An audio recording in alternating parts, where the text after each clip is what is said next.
Hi, this is MXUX. This is the local newspaper nearest to the Lordstown plant. We're going to go over the coverage on the back and forth of a lawsuit threatened by Lordstown Motors. This is June 10, 23. The company intends to enforce its rights through litigation if a prompt resolution with Foxconn isn't achieved over the closing of the $47 million deal, Class A common stock deal, according to an 8K, which we're going to show, which was filed with the SEC at the end of the week. So, in other words, Lordstown Motors is throwing down the gauntlet. This is a dispute. And I have this letter. We're going to go through this, but just basically summary, they had a deal involving stock purchases that resulted in funding. The whole deal was worth $170 million. I believe $50 million was done. The rest of it was to be put together, and then after the CFIUS approval, which is a multi-agency international trade approval, which happened, at which point Foxconn balked at the deal because Lordstown got a delisting notice from NASDAQ because the price fell below $1 for a certain amount of time. It is my opinion only that this was an engineered drop in the stock price, at least in part precipitated by BlackRock selling a large stake to drive the price down at a critical point in time. In my opinion, that is only my opinion, if you look at my past videos on this. So Foxconn said, look, you've been delisted, your stock price is below $1, you're in breach of the agreement, we're not going to do the agreement. We don't care if CFIUS was approved or not, because the deal is all approved. There is no regulatory hurdle or SEC problem. So since Foxconn said, well, the price is below $1, Lordstown Motors did a reverse stock split, went from 15, got the price back up. Now they've received a notice from NASDAQ that they are in compliance. So the breach issue that Foxconn mentioned, the low price of the stock, was remedied. 2 days earlier, the same filing, Lordstown Motors received a letter from Foxconn stating the investment agreement would not allow for adjustment of the number of shares to be purchased. Okay. So, in other words, Foxconn is saying, we don't care if there was a reverse split. We're still buying, let's just say 1 million shares. Even though the number of shares outstanding now has been reduced, logic would say that million shares would be reduced by the same percentage as the number of outstanding shares. Foxconn disagrees. Foxconn says, oh no, we still have the right to buy X number of shares at X price. So this is a direct conflict. Foxconn could have made this purchase of this same number of shares with the price below $1. So they've now raised a secondary issue, which really conflicts with the first issue. They could have done the deal previously, but they used a straw man of I am not an attorney, as you know. Don't take anything I say as legal advice or investing advice. I'm just trying to cover this story. Please do your own DD. Seek professional guidance. Anyway, they set up a straw man saying, oh, the price is too low. Now they're setting up another straw man saying, well, you know what? we're going to buy 10 million shares. It doesn't matter how many shares are outstanding. So really, what happens is Foxconn would go from owning 10% of the common stock to 60%, and become majority holder in the company and take over the company. Before the split, the same investment, the $47 million, would have resulted in 10% of the common stock. So this is the rub. Their stake would go from 10% to 60%, according to Foxconn's logic. According to Lordstown's logic, it should stay at 10%. That was the deal. It's just adjusted for the number of outstanding shares. Now, Foxconn says intentionally silent on the impact of any stock split. The party's intent that a stock split would not have any impact on Foxconn's purchase price. Well, the fact that Foxconn stalled the deal based on the stock price, I think, does mitigate this, or I don't know if you would call it contributory negligence or bad faith. I'm not an attorney. According to the closing, does not speak in terms of the percentage of outstanding, this is Foxconn, percentage of outstanding stock, but rather directly states an exact number of shares for an exact purchase price without any limitation or condition.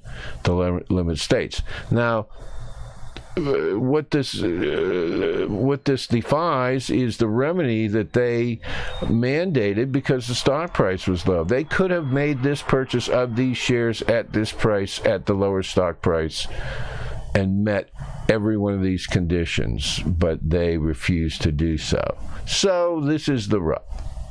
Foxconn's assertion is purchase rate should not be adjusted to reflect the split, and is the latest in a series of actions taken by the company to evade its obligations in the investment agreement, which appears to be the case. I just would put an aside here that there are unknown unknowns here. We could look at this in one of two ways. Either Foxconn does not want to do the deal, or number two, that this is a mature technology and a great product, and they're doing their best to take control of it in the most efficient way possible. Or the third possibility, of course, is that Foxconn is not going to pivot to BEVs at all, and therefore this deal does not make sense. I don't think that's true. It's unlikely because of the amount of investment they put in the plant, although I did read a statement from Foxconn that said even without Lordstown Motors, the plant is still valuable. So, in any case, as I said in previous comments on my other videos, without Lordstown Motors being part of the Foxconn organization and their expertise in the certification and homologation of getting through the red tape of the U.S. and therefore the international automobile market, which is very tricky, it would take Foxconn, it's my estimation, in my opinion, 2 years to get this capability internally.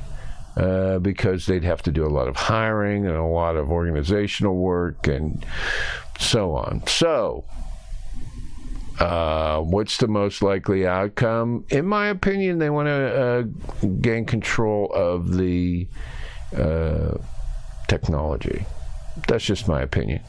It cannot be a coincidence that only after now Foxconn's pretext for failing to close has been removed, that's the low stock price, that you raise this new and equally baseless argument that Foxconn can now acquire 62% of the outstanding common stock, effective control of the company, for the same price it agreed to pay for 10%. The letter states. Now, we're going to go over the SEC filing real quick here. I don't think they can acquire 60. Well, I don't know. I'm gonna let you decide about this 62% figure. Blah, blah, blah, blah, blah. There's a lot of great information here. You can pause this and read these screens. And that is basically what the story is. Again, Foxconn has raised a separate issue now. And Lordstown, in an 8K filing, has stated that they're not. They're going to take legal action for a remedy to this.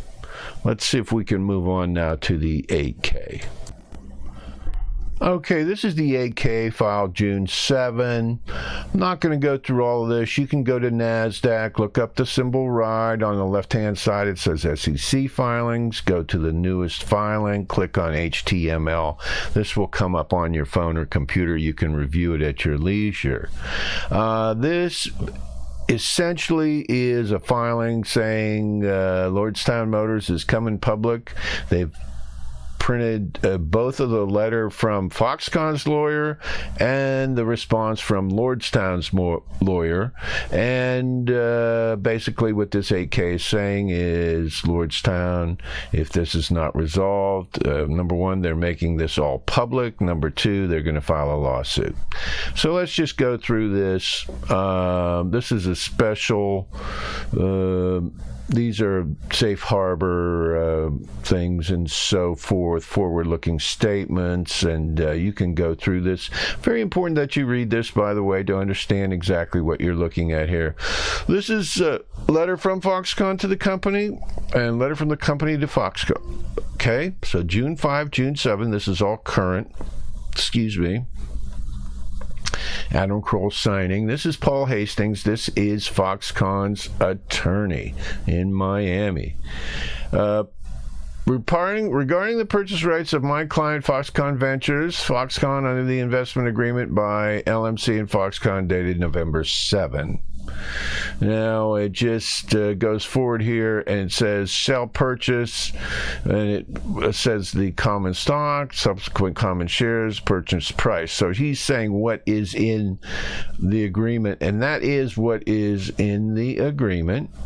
Now this is his point. In the subsequent common closing, intentionally silent on the impact of any stock split on Foxconn's purchase right. This reflects the party's intent. Now, this is what Foxconn is saying. Foxconn isn't saying that they made a mental error and overlooked the possibility of a split. They're saying this was an intentional omission of a stock, that a stock split, that there was no mention of a stock split, and they meant it to be that way. You know, the ultimate argument would be, oh, we forgot that possibility, which is again, something that may have happened. I don't know, not an attorney. That a stock split not have any impact on Foxconn's purchase rate as part of the subsequent common closing.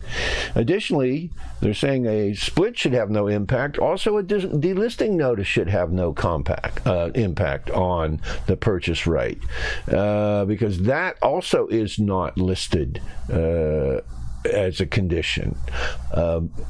Going forward with this statement. Accordingly, the subsequent common closing does not speak in terms of the percentage of outstanding common stock that Foxconn is entitled to. Rather, the investment agreement very directly states the company shall issue, sell, and deliver a certain number of shares.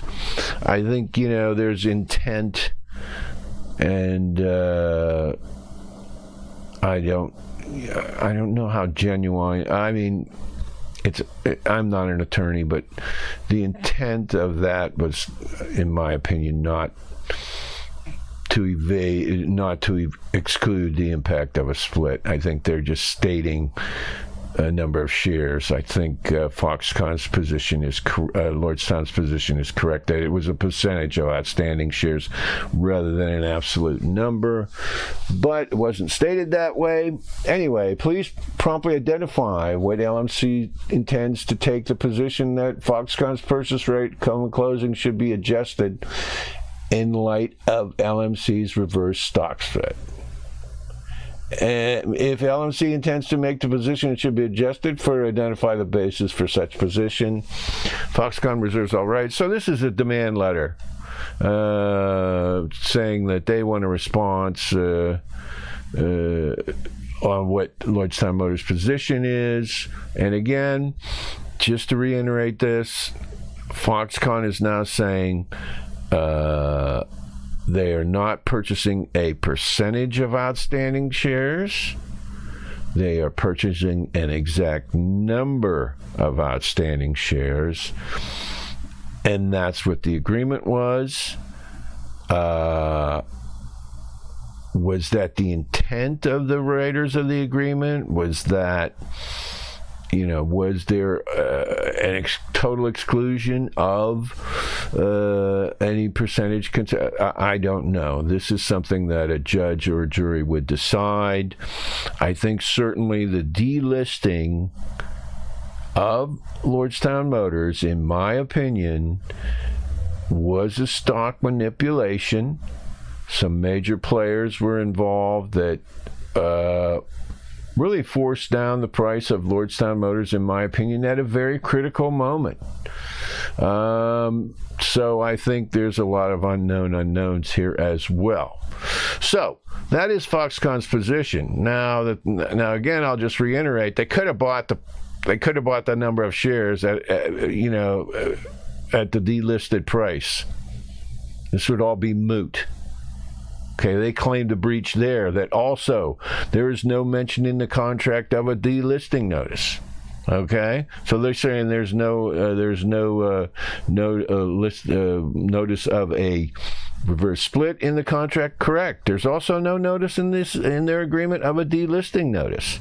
So, what is the spirit and intent of this agreement?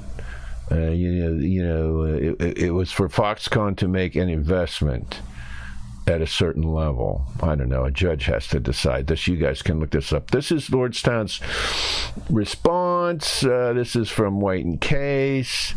Till now, Foxconn's excuse for failing to honor the obligation closing was the argument that the April 19th letter from the hashtag, the delisting, made incapable of doing the investment agreement. This was always a meritless position, correct, because it was not mentioned in the agreement. But even under Foxconn's flawed interpretation of an investment agreement, that closing condition would now be satisfied. So again, Foxconn claimed a breach. Lordstown presented a remedy, so that is moot. Okay, so now Foxconn is coming up with a new one. It cannot be a coincidence that only now, after Foxconn's pretext for failing to close has been removed, that you raised a new and equally baseless argument that Foxconn can now acquire 6.62% of the outstanding common stock, effective control of the company, for the same price it agreed to pay for 10%. Okay. While the investment agreement does specify a specific number of shares to be purchased, that clearly was based on the number of shares outstanding prior to the reverse stock split. So again, I think this is a correct position. My opinion. This is clear not only from the terms of now this is the most important point of all this. This is clear not only from terms of business deal itself, including Foxconn's representations to CFIUS, which is a multi-government agency that approves all major investments in the United States. This includes defense, industrial policy, you name it, every FBI, everybody's included in this. So they have to, the foreign party has to represent accurately what they're doing. But also from the provisions of the investment agreement that Foxconn would not own more than 19.99% of the company following the subsequent common closing. Now this is a key number. The 19.99 threshold is a key component of the parties' agreement, given NASDAQ rules regarding the issuance of security in a private placement that constitute 20% or more of a listed company's common stock. Not going to get into the particulars here, but a whole lot of things change when that number goes from 19 to 20%. Okay, and that is a whole new status of investor, and that is not the amount that was the CFIUS filing, and approval was under 19.99%. Now, which is what the initial stock purchase by Foxconn would have delivered, 19.99%. Under their new proposal here that they get 60% of the company, absolutely this CFIUS approval is out the window, would have to be reapproved. I think, this could nullify, I don't know, the 20% figure is not what CFIUS approved, okay? So Foxconn, again, is violating, the spirit and terms of this agreement. This is for the third time, it looks like. The recent maneuver in another effort to sabotage the subsequent common closing, or an attempt to capture a windfall and seize control of the company, it will not succeed. And I think these are the two outcomes here. A third outcome I mentioned was a stalling tactic by Foxconn to try to renegotiate this. This could be both parties staking out a position to go back to the negotiating table. In court, this case is going to turn on the facts. I think the main substantiated fact here is this CFIUS requirement of 19.9% that is going to throw everything out the window if it's violated. So, anyway, that's it. They're at loggerheads. Lordstown has stated that it is willing to negotiate Previously, I have heard a quote from a Foxconn executive saying the Lordstown plant facility is worthwhile owning by Foxconn even without Lordstown Motors. Lordstown Motors provides the expertise that Foxconn requires. What they know how to do, number one, is design and build an electric vehicle. Number two, most importantly, they can negotiate the red tape of a homologation and certification through the NHTSA and other regulatory agencies. This is what's so hard to do, this red tape, and it would take 2 years for Foxconn to gain this this knowledge, specialized knowledge, in my opinion, hiring people, organizing without Lordstown. That would set their program back 2 years. Anyway, just want to close this. Attempt to capture a windfall and seize control of the company. I have had contact with someone who actually owns an Endurance. I'm trying to organize the technical aspect of getting a review from this individual. I don't know if I'm going to be able to do that. I'm trying to work that out right now.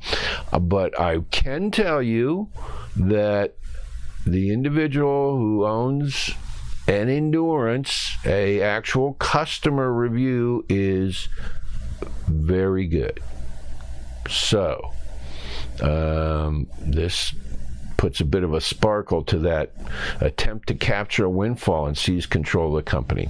Anyway, this is MXUX. Look forward to that interview. I hope I can organize it. I am having some technical hurdles to solve. I hope you like this presentation.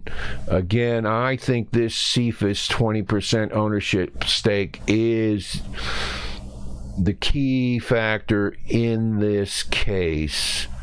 How that would, a case turns on the facts, how that would be interpreted by a judge or a jury with regards to the claims of Foxconn here, because that makes their whole rebuttal here nonsensical, in my opinion. This is MXUX. Good luck in the market.